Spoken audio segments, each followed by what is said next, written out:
Bueno, vamos a iniciar este debate esperado, demasiado diría yo, no sin señalar que realmente no soy yo el que voy a hablar, sino una serie de pruebas, indicios, algunos tan delicados que me permitiré leer, precisamente por lo delicados que son. Y antes les pediría algo de disculpas por mi voz, porque como siempre pasan los imprevistos, mi voz está fallando. Vamos a comenzar el debate con unos videos, 40 segundos, y continuamos.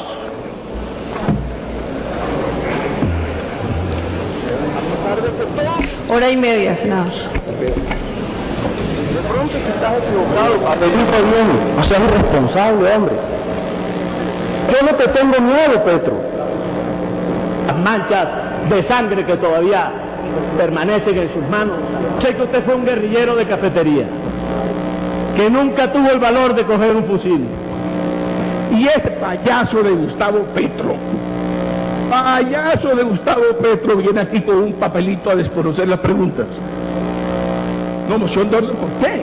Yo tengo 10 años de no hablar en este Senado. Súmenme los minutos y las reformas que han presentado. Simplemente se quitaron el claro, se pusieron un traje civil y llegaron al Congreso a querer darle cátedra moral al... Basta de insultos, ojalá. Ahora vamos a ver unas fotos que siempre me han parecido curiosas porque se realizaron en medio de la campaña electoral. Congreso, Presidencia, año 2006, ya habíamos hecho los debates en la Cámara sobre el paramilitarismo en Sucre, precisamente en Sincelejo, en Sucre. Miren ustedes aquí la primera foto, el presidente Uribe, invitando a votar por él mismo y por sus amigos que están sentados atrás.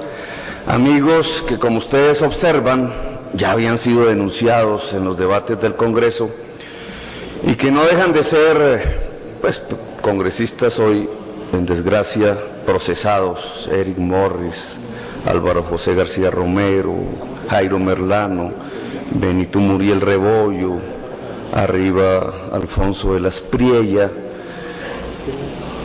El presidente en el mismo acto entregándole una condecoración a un diputado, candidato en ese momento a la Cámara, segundo renglón de Benito Muriel Rebollos, hoy Rebas ausente, todos investigados por paramilitarismo.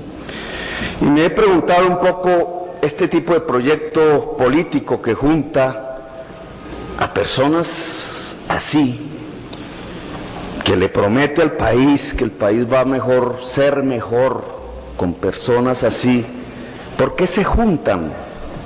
¿Por qué se defienden mutuamente? ¿Por qué estar juntos? Y si ese proyecto político le va a hacer bien al país. Por eso decidí investigar el tema de Antioquia. Este es un debate en homenaje a las víctimas de Antioquia. El 60% de las víctimas de la Unión Patriótica a nivel nacional son antioqueñas. La mitad de los 42.000 ciudadanos hoy inscritos en la Ley de Justicia y Paz como víctimas son antioqueños, más de 20.000. El 62% de las masacres del desplazamiento forzado, que suma más de 300.000 personas, de los muertos, son ciudadanos antioqueños. Este es un debate para ellos. El debate sobre el departamento de Antioquia entre el 95 y el 97. Y vamos a escoger unas regiones. No puedo cubrir todo el departamento por razones de tiempo.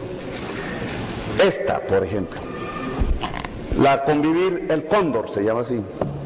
Ubicación geográfica, San Roque. Director, un señor que se llama Luis Alberto Villegas Uribe. ¿Qué pasó con esta Convivir? ¿Cómo actuó? ¿Garantizó la seguridad ciudadana, democrática o mafiosa? Veamos, porque la seguridad mafiosa también disminuye los muertos, los secuestros, hasta que el otro señor mafioso llega y los eleva. En este proceso, del cual me voy a referir varias veces en el debate que viene, yo lo llamo el computador de Jacinto. Jacinto Alberto Soto Toro era en este momento, jefe del Estado Mayor de las AUC, cerebro financiero de la organización. Estaba en la misma línea de Carlos Castaño, manejaba todas las finanzas y las transferencias de recursos hacia todos los frentes en ese momento existentes. En este proceso hay 40.000 transacciones con cuentas corrientes. Hay miles de llamadas, en ese entonces no de celular, sino de Viper, que puede identificar con quién hablaba el jefe paramilitar cabeza de las finanzas. El computador de Jacinto tenía como proceso judicial toda la información del paramilitarismo en Colombia en el año 1998 y la justicia tenía la probabilidad de desmantelar desde la justicia todo el paramilitarismo en el año del 98. Y actuó, procesó, investigó, hasta que llegó un señor Luis, incluso de aquí salieron hacia Fompascor, en Montería, allanaron la casa de Mancuso. Hubo un paro, hoy sabemos quiénes lo dirigían, hasta que llegó un señor que se llama Luis Camilo Osorio y acabó con el proceso. Pero este era un proceso muchísimo más importante que el actual famoso computador de 40. Bueno, ¿qué dice este proceso radicación 34986 en relación a este tema de Luis Alberto Villegas? Aquí ustedes pueden ver una serie de vipers detectados, porque tenían el viper de Jacinto, alias Lucas, miles y miles y miles de llamadas con personas en todo el país y en Antioquia. Hicieron el análisis y respecto a este tema, ¿qué descubrieron, por ejemplo? Descubrieron que efectivamente el director de la Convivir, Luis Alberto Villegas Uribe, que ahí se llama alias Tubo, dice la Fiscalía en este documento, se comunicaba con la cabeza financiera miembro del Estado Mayor de las AUC, Jacinto Soto, permanentemente. Y también había una comunicación permanente entre esa cabeza financiera y un paisano, cuyo administrador de Hacienda también era miembro de la Convivir, el señor Juan Santiago Gallón Henao. Dos ganaderos de la región de San Roque. Pues, estas conversaciones con el jefe del paramilitarismo, aquí están, mensajes diferentes del listado, alias tú, favor llamar a tú, favor llamar, al celular tal, del celular tal. Permanentemente se comunicaba el jefe financiero de las AUC con el director de la Convivir, el Cóndor.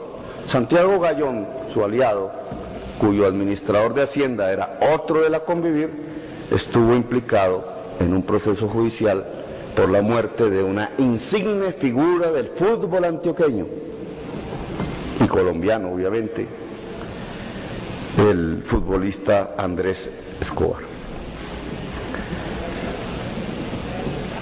¿Qué sentido tenían esas comunicaciones? Veamos otros procesos judiciales diferentes. Este de la Fiscalía General, en donde hace una declaración el señor Luis Enrique Serna Henao, minero, trabajador, pequeño empresario del oro. Dice este señor cosas como las siguientes: en el año 1995 a finales llegué a Majagual, finca ganadera de propiedad de un tío del señor Luis Alberto Villegas Uribe. Finca administrada por el señor Jaime no sé qué, alias El Gago, a trabajar en una mina. Estando allí, le presentaron al jefe paramilitar de la zona, el señor John Jairo, alias Filo, quien era el jefe de los paras en la región. ¿Y qué pasó? Dice este testigo bajo gravedad de juramento. Filo siguió, hubo una reunión, le pidieron una cuota mensual de 250.000 pesos y las reuniones eran entre el jefe de la Convivir y el jefe de los paras. Dice él, Filo siguió para San José y Villegas me dijo, vamos a la finca. Él estaba en compañía de Carlos Cano, Alberto Castaño, Carlos Humberto Gómez, Arias Pastrana. En el documento de la Convivir El Condo encuentran estos nombres. Todos tenían armas largas, pero estaban de civil. Ellos son paracos, pero también de la Convivir de Villegas. Cuando llegamos a la finca Guacharacas, ubicada entre Providencia y una estación del tren que no recuerdo su nombre, la finca linda con la finca La Gitana, la finca Guacharacas es del señor Álvaro Uribe Vélez, en ese entonces gobernador de Antioquia. 2007. Ahora muchos también entendemos por qué no les gusta Gustavo Petro. Muchas de estas denuncias que Gustavo Petro llevó a cabo en ese debate y en varios debates que hizo sobre el paramilitarismo terminaron en la cárcel, están detenidos. Qué cosa también lo que Mancuso dice, Gustavo Petro ya lo había dicho, ya se los había dicho allá en la cara en el Congreso de la República. Entonces traigo a colación ese video del debate del 2007 porque Gustavo Petro, en la respuesta que dio después de ver esas imágenes y todo lo que ha generado las declaraciones de Salvatore Mancuso, pues Gustavo Petro también nombra ese debate del 2007. Cosas de la vida, qué casualidad.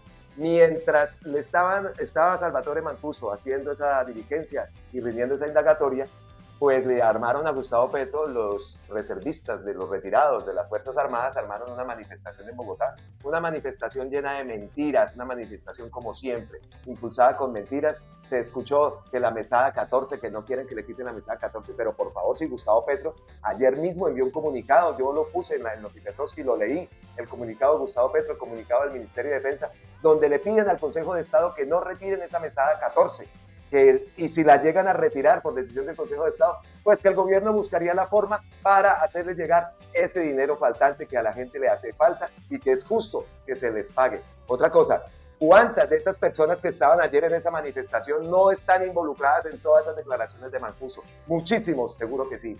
Eso no nos quepa la menor duda. Pero también importante que escuchamos ahí en el principio del video cómo le gritaban payaso, lo mismo que le gritaban siempre, lo mismo que le gritan ahora. Qué coraje el de Gustavo Petro, qué persona de admirar Gustavo Petro, qué amor por el país, toda su vida aguantando esto y destapando ollas podridas. Pues ese mensaje le tiene que llegar al cretino del Santiago Abascal, el presidente de Vox, el presidente de Vox aquí en España, que lo trató de asesino, que lo trató como lo peor. Y no pasó nada, no se hizo ninguna queja, ninguna reclamación ante semejante calumnia, ante semejante ataque al presidente de Colombia. Sin más ni más, llegó este tipo y lo trató de asesino que tenía las manos. Bueno, ahí está la prueba para que se la mande, para mandársela a Abascal, para que Abascal vea ese video y deje de ser tan sucio y tan ruin como toda la gente que lo acompaña de ese partido, porque ustedes no saben acá en España todo lo que genera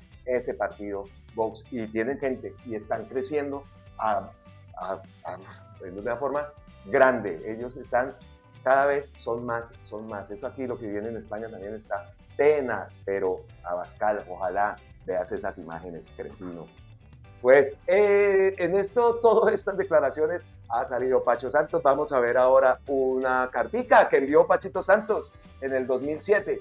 Ahora, y recordemos también que ese bloque capital que pidió que se montara el Pacho Santos pues ese bloque capital fue el que asesinó a Jaime Garzón, que no se nos olvide ese detallito. Pues vamos a ver un hilo impresionante que manda la JEP respecto a esa declaración de la audiencia de ayer. Hoy Salvatore Mancuso también continúa en indagatoria, hoy vamos a transmitirla, así que lo esperamos en el canal para que juntos escuchemos todo lo que tiene que decir Salvatore Mancuso. Sin más, vamos a todo lo que ha pasado en Twitter, la respuesta de Gustavo Petro, también aquí en Notipetrovsky. Comenzamos con este hilo extenso que nos envía la JEP. Dice, por ejemplo, dice: a esta audiencia única de verdad asiste un grupo representativo de víctimas de Córdoba, quienes hacen presencia en calidad de oyentes en compañía de sus representantes y el equipo psicosocial de la JEP. Mancuso se conecta virtualmente desde un centro de reclusión en Georgia, Estados Unidos, para responder al cuestionario de la magistrada Heidi Baldosea, presidente de la Sala de Definición de Situaciones Jurídicas del magistrado Pedro Díaz y de la magistrada María del Pilar Valencia. Salvatore Mancuso, quien originalmente está sujeto a Justicia y Paz, el modelo de justicia producto del proceso de paz con los paramilitares, se postuló como compareciente ante la JEP en 2018. Te contamos más en este. Dice: todo lo que diga Salvatore Mancuso durante esta audiencia será evaluado y contrastado por la magistratura de la JEP. A partir de este proceso, la Sala de Definición de Situaciones Jurídicas determinará si es viable o no el sometimiento de Mancuso a esta jurisdicción. Como ejercicio pedagógico informativo a partir de lo ordenado por la sección de apelación de la JEP, se llevaron a cabo varios encuentros previos con las víctimas convocadas y con Salvatore Mancuso sobre la metodología de esta audiencia. Álvaro Álvarez, campesino de Tierra Alta, Córdoba, contó una famosa décima cordobesa como acto simbólico. Su camisa negra representa el dolor devenido de las desapariciones forzadas y el desplazamiento de sus coterráneos. Su pantalón blanco representa la paz y la esperanza. Escuchémoslo. Después de toda esta historia, yo le digo a Salvatore que la verdad no demore si la tiene en su memoria. Esta audiencia emblematoria a usted le puede ayudar, porque aquí le va a contar a la gente la verdad con toda sinceridad, aunque alguno han de llorar. Aquí voy a terminar esta gran relatoría. Espero que en estos días que tenemos para hablar, usted le pueda explicar con detalle y precisión por qué sacó del montón a nuestros seres queridos que hoy están desaparecidos. Denos una explicación. A usted le estamos pidiendo que nos diga la verdad, con toda sinceridad. Mire que estamos sufriendo. Después de toda esta historia, yo le digo a Salvatore que la verdad no demore. Si la tiene en su memoria, así cantó el señor Álvarez dirigiéndose a Mancuso. Impresionante ese canto. Continuamos.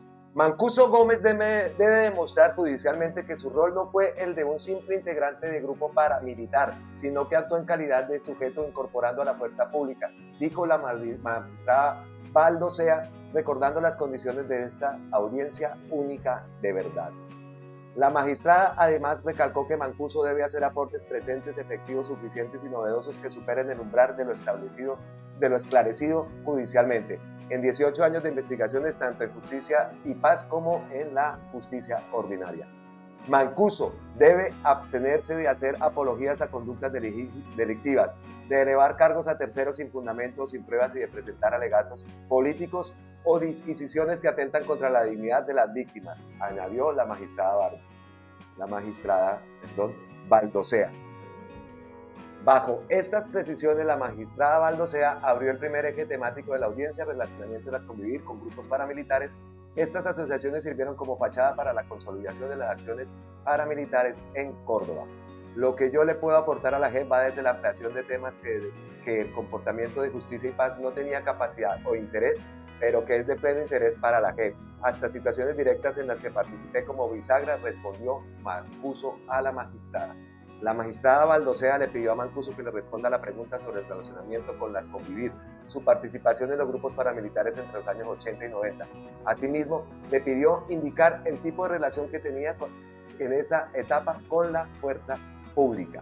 Mancuso relató el contexto en el que según él surgió el primer impulso de grupos de seguridad privada rural por parte de integrantes de la fuerza pública. Mencionó cómo el entonces comandante de la policía, coronel Gustavo Leal Pérez, quien creó las bases de patrullaje rural. Mancuso también de la conformación de celadores rurales y de la creación de lazos que generaron mecanismos de defensa entre ganaderos y empresarios de la zona que intercambiaron información con la Brigada 11. A partir de información declarada ante Justicia y Paz, la magistrada Valdosea pidió a Mancuso que indicara específicamente cuáles eran los roles, funciones o responsabilidades que le asignaron en calidad de guía o informante de los batallones Junín, Vélez y Voltígeros.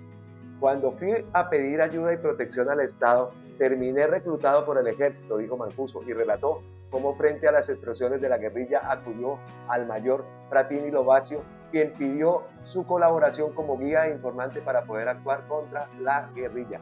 Mancuso contó que luego se pasó a la compra de radio, nos enseñaron a manejar códigos de comunicación. Si yo quería decir que la guerrilla estaba pasando por mi finca, decíamos 050729, por ejemplo, dijo Mancuso, Fratini, el ejército y la policía nos capacitaron. Además de lo ya conocido sobre las revoluciones con mandos militares y el relacionamiento de las Convivir, la magistrada Valdosea preguntó cuál era el objetivo estratégico de las Convivir para la organización paramilitar y cuál fue el rol de Mancuso en esa estrategia.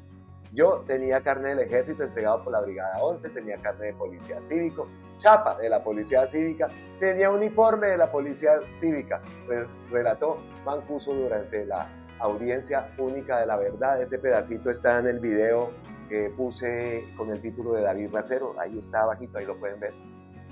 Mancuso explicó que a través de las Convivir me entrenan en todo tipo de artes de guerra, que son las que utilizó después, y surge el patrón que desarrollamos y multiplicamos en el resto de Colombia. Yo no aprendí eso en las autodefensas, lo aprendí con la policía y el ejército. Pedro Juan Moreno, bastante nombrado. Me asesora para crear la Convivir Horizonte Limitada con uniforme de policía cívica. Hacíamos retenes de inteligencia con la policía. Todas las semanas hacíamos reunión en el comando de la policía con el comandante y el subcomandante de la policía, dijo Mancuso. Respecto a Pedro Juan Moreno, si ven el debate de Gustavo Petro, ahí sale bastante nombrado como creador como supuesto creador de Convivir, y a Mancuso lo asesoró él ayer mismo lo dijo. Mancuso afirmó que el esquema montado en Córdoba fue el que replicaron en todo el norte. Las personas agobiadas por la guerrilla nos pidieron creación de grupos de autodefensas. El mismo Francisco Santos solicitó la creación del bloque capital. Gravísimo, gravísimo.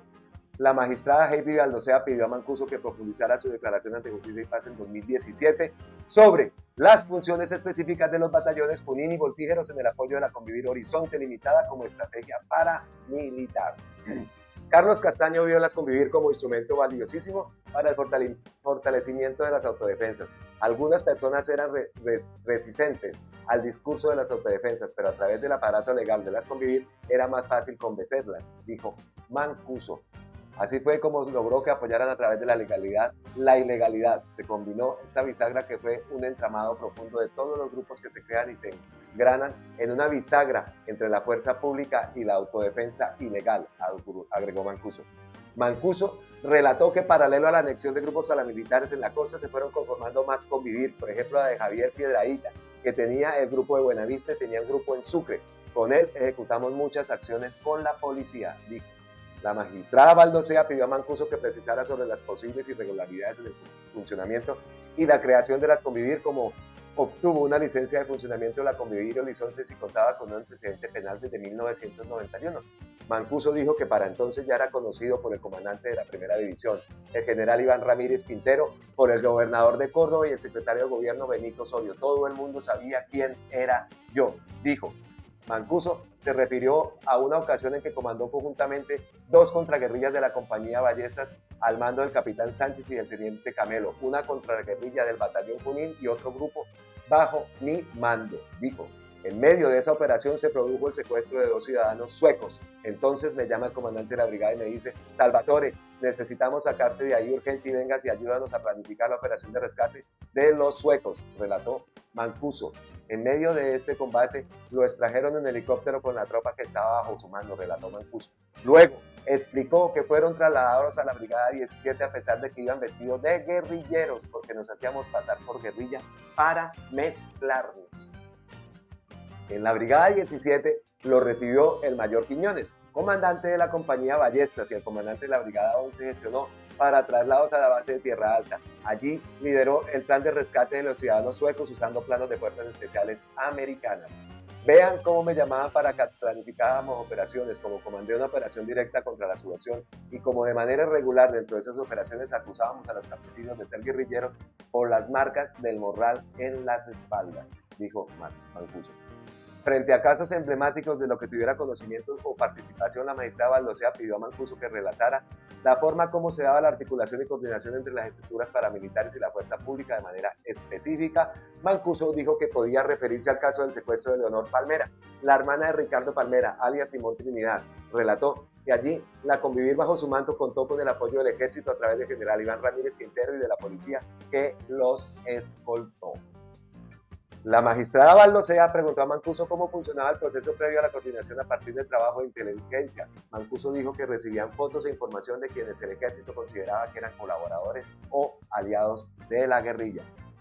Esa arma de la infamia y la estigmatización de la guerra en Colombia nos llevaba a recibir informes como una verdad incontrovertible, y eso convertía automáticamente a las personas en objetivo militar y en la pena de muerte, dijo Mancuso. La magistrada Baldosea pidió a Mancuso que relatara si hubo otros casos en los que existiera una coordinación para cometer ejecuciones extrajudiciales que luego serían presentadas como bajas en combate por la fuerza pública. Su señoría, muchísimas, respondió Mancuso. El comandante Camilo Armando Pérez en el Catatumbo en 1999 ejecutó a 4 víctimas: Néstor Campos Sánchez, Alfonso Álvarez, Diomar Barros Vega y una persona sin identificar. Fueron entregadas al teniente Daladier Rivera Jacome y lo legalizó como bajas en combate. Mancuso, ojo a ese dato. El capitán Daladier Rivera Jacome es uno de los 11 comparecientes imputados por la Sala de Reconocimiento de la JEP dentro de su caso Norte de Santander, caso 03, que investiga falsos positivos de hecho. Reconoció responsabilidad en la audiencia del 26 y 27 de abril en Ocaña.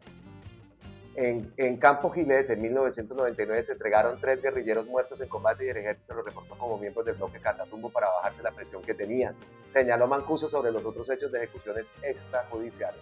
La magistrada Baldosea le pidió a Mancuso grados, cargos, rangos, funciones y fechas relacionadas con la coordinación de la presentación de estas falsas bajas en combate de generales para abajo. Respondió Mancuso, aseguró que tenía los nombres para entregarlos a la sala. Mancuso agregó que son múltiples los hechos en los que hubo coordinación con mandos militares y que puede referir a la JEP. Por ejemplo, a la masacre de Pichilín, nos reunimos con el mayor Parra, que era comandante de la CITIN de Sincelejo, dijo Mancuso. Con el coronel Díaz Granados, el mayor Cárcamo, nos reunimos para coordinar el rescate de un ingeniero de la empresa Ocensa. Pedimos que nos apoyaran en el caso de que la guerrilla llegara a coparnos. Francisco Santos escribió una editorial exaltando esa operación, dijo Mancuso. Estoy contando verdades que las poblaciones vivieron, no podemos tapar el sol con un dedo. Las poblaciones que están aquí y que nos están escuchando lo vieron. Mancuso también confirmó que se hacían alteraciones de antecedentes penales. Todo el mundo sabía quién era yo. Las instituciones se encargaban de velar para que yo no tuviera órdenes de captura, señaló. Asimismo, Mancuso descubrió el modo en que se llevaba a cabo el ingreso legal e ilegal de armas. Los traíamos en barcos por el puente de Banadex, en Urabá, y había que hacer las coordinaciones con el ejército, infantería, la armada y la policía, dijo. La magistrada Baldosea le preguntó a Mancuso si además del relacionamiento militar, hubo relacionamiento con sectores políticos y económicos que legitimaran a las convivir y proporcionara tanto la creación de nuevas convivir como nuevas estructuras de autodefensa. Chiquita Brands y todas esas bananeras, Banadex, Banacol, hicieron parte de los 3 centavos de dólar que se recibían a través de convivires, y de ellos se dedicaban 1 centavo para la fuerza pública, uno a las autodefensas y otro a las convivir, dijo Mancuso. Mancuso explicó que bajo la lógica de activar la economía a través de la seguridad, ese objetivo derivó en la solución de otros problemas de la población. Al respecto, dijo Mancuso, ahí se empieza a legitimar el discurso político de las autodefensas porque los políticos cargaron esa responsabilidad a las autodefensas. Así empezamos a elegir concejales, alcaldes, gobernadores, congresistas y llegamos incluso a incidir en las elecciones presidenciales con la negociación del Caguán del gobierno Pastrana. La misma oligarquía colombiana pedía la creación de grupos de autodefensa, dice Mancuso. Vinieron solicitudes del Cesar a través de Jorge Géneco y de varios ganaderos del Magdalena, en los Montes de María, Jorge Bisbal Martelo, que era en ese momento el presidente de FEDEGAN, y del entonces presidente de FENALCO, Sabas Preslet de la Vega, dijo Mancuso. Mancuso confirmó que en Bogotá Francisco Santos vino en representación de la oligarquía colombiana en la capital, que estaban preocupados por la presencia de las FARC cerca de Bogotá. Hasta surgió el nombre del bloque capital. Eso fue entre 1997 y 1998. Hubo varias reuniones con él, con Francisco Santos, estuvo en Córdoba reunido con Carlos Castaño. Me invitó a Bogotá, al periódico El Tiempo, a explicarle a los editorialistas el enfoque de las autodefensas en la lucha contra la subversión, agregó Mancuso. Dice también, en la segunda parte de esta primera jornada de audiencia única de verdad, la magistrada Eiji Baldosea pidió a Mancuso que hablara sobre el rol expansionista de las convivir Papagayo con actores económicos de Córdoba, teniendo en cuenta su rol de bisagra. Casi 200 empresas bananeras apoyaron con 3 centavos de dólar a las autodefensas a través de la Convivir Papagayo. Eso, lógicamente, sumó millones de dólares. Por allí ingresamos también armamento, cerca de las 8.000 fusiles por Urabá y millones de cartuchos, dijo Mancuso. Sobre el relacionamiento con otras personas jurídicas o empresas que hicieron parte de ese relacionamiento con las Convivir en esta región estaban Postobón, Bavaria, Coca-Cola y el mismo Ecopetrol, agregó Mancuso.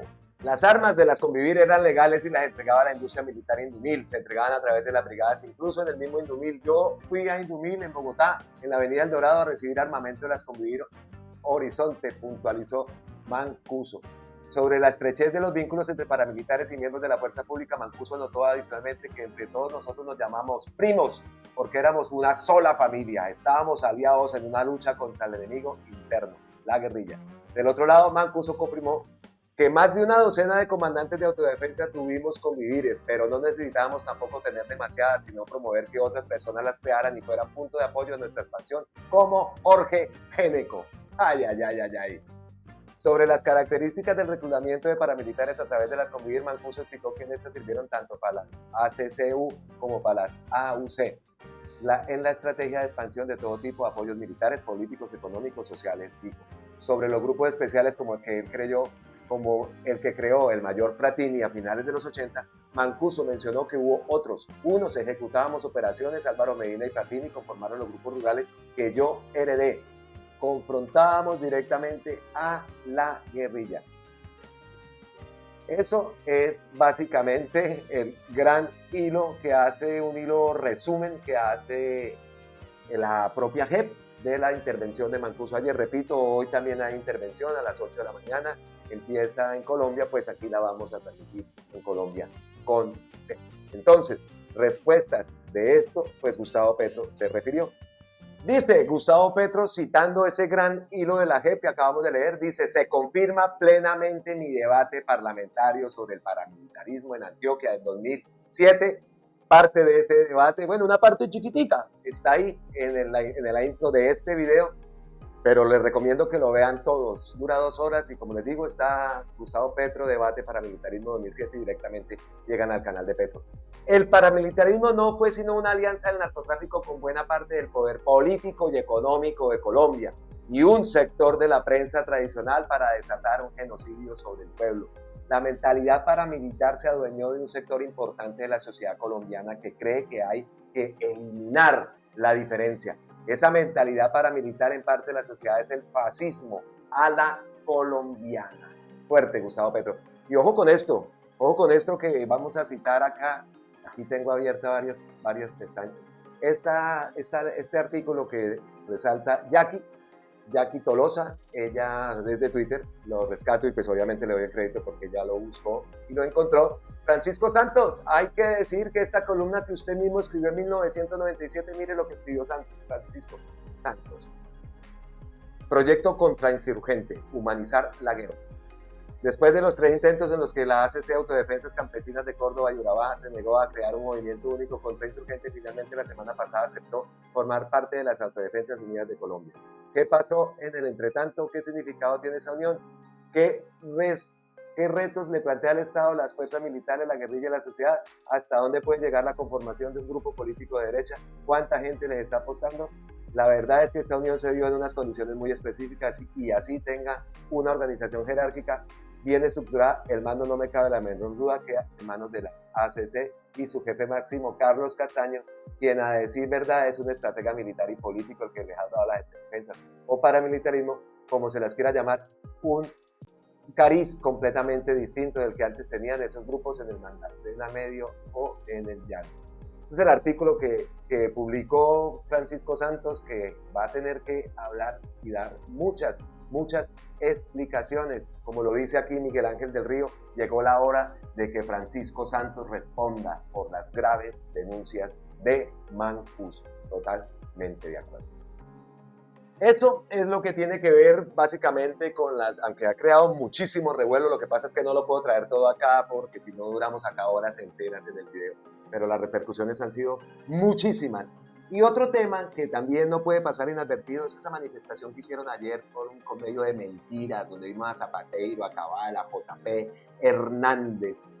Esa manifestación ayer tuvo muchas connotaciones. Se sabe que fue hecha con mentiras, cuando también estaban criticando y diciendo que el gobierno, que Gustavo Petro les había quitado la mesada 14. Repito, ayer leí el comunicado que envió Presidencia, que envió el Ministerio de Defensa, donde ellos mismos le dicen al Consejo de Estado no tumbar esa mesada, y que si se llega a tumbar, el propio gobierno de su bolsillo, de su presupuesto, buscaría la fórmula para que hacerles llegar esa mesada a las personas que se retiran de las fuerzas militares. Eso lo hablamos ayer en el video, y aún así era una de las consignas que tenían en esa marcha, esa manifestación, que, como lo repito, coincidencialmente, justo cuando Mancuso estaba declarando, pasó esto.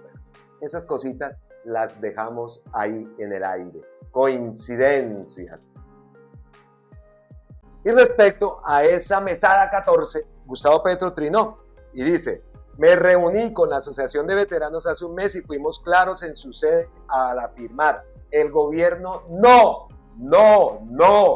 derogó la mesada 14, está de acuerdo en recrearla. Pensamos que militares y policías activos que cumplan actividad administrativa deben dejarla pasar a la seguridad en el territorio, y los cargos pasarán a ser ocupados por veteranos o por sus familiares. Eso respondió. Respecto, vemos las imágenes acá de la manifestación que hubo ayer en la Plaza de Bolívar en Bogotá. El ministro de Defensa también, nuestro gran ministro Iván Velázquez, dice: a los retirados de la fuerza pública que hoy se manifestaron pacífica y democráticamente, los invitamos a un diálogo franco y constructivo con el gobierno nacional. Comprendemos el inconformismo producto de décadas de olvido y queremos construir con ustedes soluciones conjuntas. Dígame si esto no es talante. Esto no sale en los medios, esta comunicación no sale en los medios, y ojalá muchos de ellos acepten este llamado del ministro de Defensa y se llegue a un diálogo. El mismo ministro también habló de la mesada 14 y participó en el mismo comunicado que emitió Presidencia, diciendo que ellos no quitaron esa mesada al ejército, a los retirados del ejército. Y ojo, Marce, te quiero mucho recargada, es una tuitera famosísima, a mí me encanta, yo la sigo, y ella también va como muchas que van de frente, tirando, diciendo verdades y contravertiendo muchas veces a las mentiras de Vicky Dávila y de tantos que hay ahí. A ella la tienen bloqueado todos, Uribe, todos la tienen bloqueada, porque ella sí, incluso por allá hasta la cuenta también la ha tenido sanciones porque le quieren cerrar la cuenta. Una guerrera.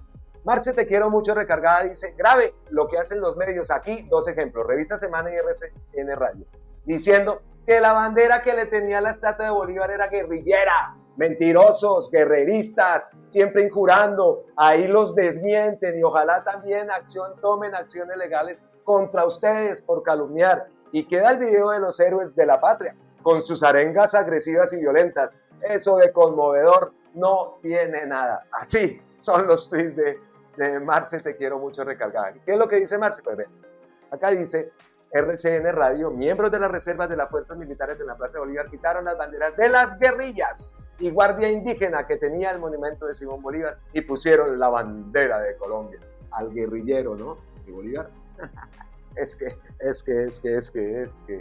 A ver, ¿qué más? El emotivo momento en el que miembro de la reserva activa se sube a la estatua de Bolívar y le quita la bandera de payasos.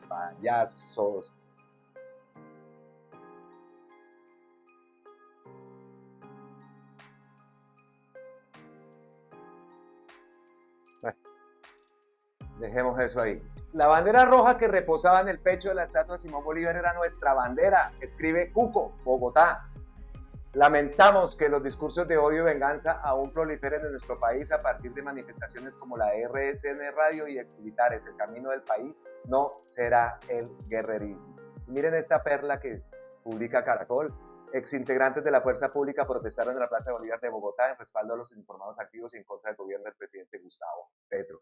Y dice Gustavo Petro, miren este medio de comunicación tratando de dividir la fuerza pública del gobierno. Soy el comandante constitucional de las Fuerzas Armadas. No hay conflicto entre los uniformados activos y el gobierno nacional. Déjense de mentirle a la gente. Déjense de mentirle a la gente. Viejo. ¿Y dónde está la FLIP? De verdad. ¿Dónde está la FLIP? ¿Por qué esto sigue pasando en Colombia? ¿Por qué no nos ponemos, desafortunadamente, de aquí al otro lado del país, al otro lado del charco no podemos hacer nada? Ustedes que están en Colombia, si les parece, ¿por qué no crear una manifestación al frente de la FLIP?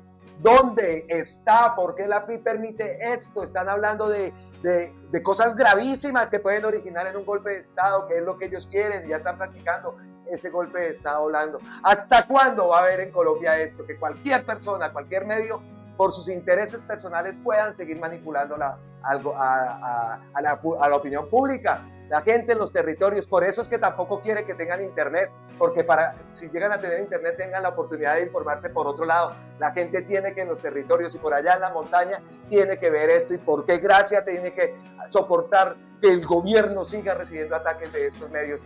Y sigan ustedes también asistiéndole a los medios, dándoles entrevista a Semana, a Cambio y a toda esta parranda de... Es que la palabra no la puedo decir, pero de verdad es indignante que la FLIP no se manifieste en estos casos. ¿Hasta cuándo?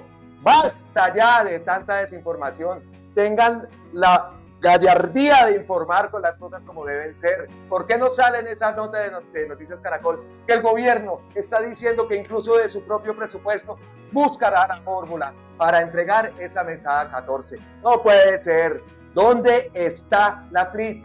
Hagamos una manifestación frente a las puertas de esa entidad corrupta también, entidad que solamente maneja sus intereses, los intereses de sus propios dueños, la silla vacía y todos esos medios que ahora son los dueños de la verdad, como el portal ese Colombia Check, que resulta que es de la silla vacía, un medio que también no hace sino atacar al gobierno con mentiras, y los hemos demostrado muchísimas veces.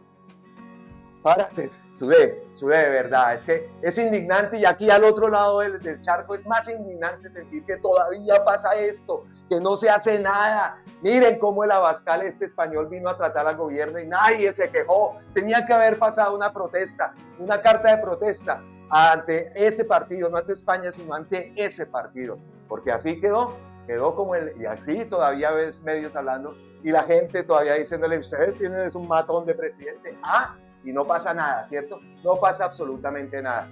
Vea lo que dice Piedad Córdoba, para cerrar ya este Noti Petrovsky, vea, estoy sudando. Ahora sí entienden toda la presión de la extrema derecha durante años para tumbar la JEP. Claro que lo entendemos, senadora. Me tocó echarme agüita, peinarme un poquito porque de verdad, indignante, pido excusas a ustedes, pero de verdad, hagamos algo. Miremos la forma de que esto es que no sé qué podemos hacer, quién puede encabezar una manifestación, una protesta pacífica, obviamente, no sé, en redes no tiene ninguna cabida, es que tiene que haber una manifestación ante la FLIP. La FLIP no puede permitir que todas estas cosas sigan pasando y no pasa nada, que sigan y después salen, como lo dije anteriormente, con portales que supuestamente tienen la verdad. Es increíble. Entonces, hasta aquí este Noti Petrovsky. Nos estamos preparando para la transmisión del segundo día de la audiencia. Son 4 días que están programados. El segundo día de audiencia de Salvatore Mancuso. Estaremos ahí al frente del cañón. Espero que nos acompañen y entre todos pues escuchemos lo mucho que tenemos que escuchar y que queremos escuchar y que muchos no quieren que hable. Por eso, como lo dijo la senadora Piedad, por eso es que no quieren la gente. Entonces, nos vemos más tardecito. Abrazotototes ancestrales desde la distancia. En medio de toda esta indignación, les digo gracias, miles de gracias, miles de bendiciones. Feliz resto de día y nos vemos en la próxima. Recuérdelo, esta es Colombia con C de cambio. Porque otra Colombia, sí, repítalo, convénzalo, piénselo y manifiéstelo. Otra Colombia es posible y lo vamos a lograr.